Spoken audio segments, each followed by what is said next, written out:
Alors on a pas mal de choses hein, sur Vue. Il y a une chose qui est très importante qu'on appelle des directives.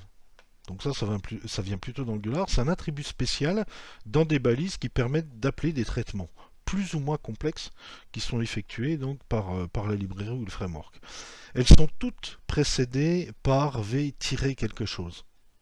On a pour faire des boucles v for, pour faire des tests vif, etc., etc. Et donc elles permettent de faire des traitements directement dans le code HTML.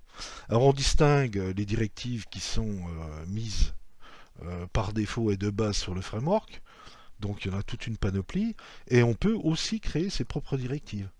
C'est-à-dire les développeurs peuvent enrichir le framework pour créer des directives de traitement évidemment personnalisées. Alors on va voir déjà les directives de base de Vue.js avec cet exemple-là, 0102.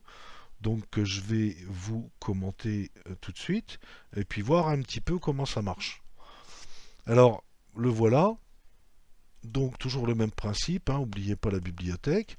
Ici, toujours le Windows Onload pour exécuter le JavaScript quand la page est complètement chargée. Et ici, vous voyez que on peut, hein, tout à l'heure je ne l'avais pas fait, mais on peut créer une variable qui représente notre objet vue. Notre objet Vue.js. Vous voyez que cet objet Vue.js, il observe ce qui se passe dans l'élément qui a le ID app-2, donc celui-là, c'est-à-dire entre cette balise ouvrante et cette balise fermante. Donc il va piloter tout ce qui se passe ici. Et vous voyez que dans les datas, j'ai une variable message toujours qui dit vous avez affiché cette page le avec un objet date qui prend la date actuelle en la comment dirais-je en la transformant par rapport à la locale, c'est-à-dire par rapport à l'endroit où vous êtes, et donc en français. Et ici, vous voyez à l'intérieur de la balise span, j'ai mis une directive vbind qui me permet de faire un data binding pour l'attribut title. Alors vous voyez, vbind s'écrit v-bind comme data binding, deux petits points pour dire que je vais charger l'attribut titre avec ce qui s'appelle message, donc cette variable-là.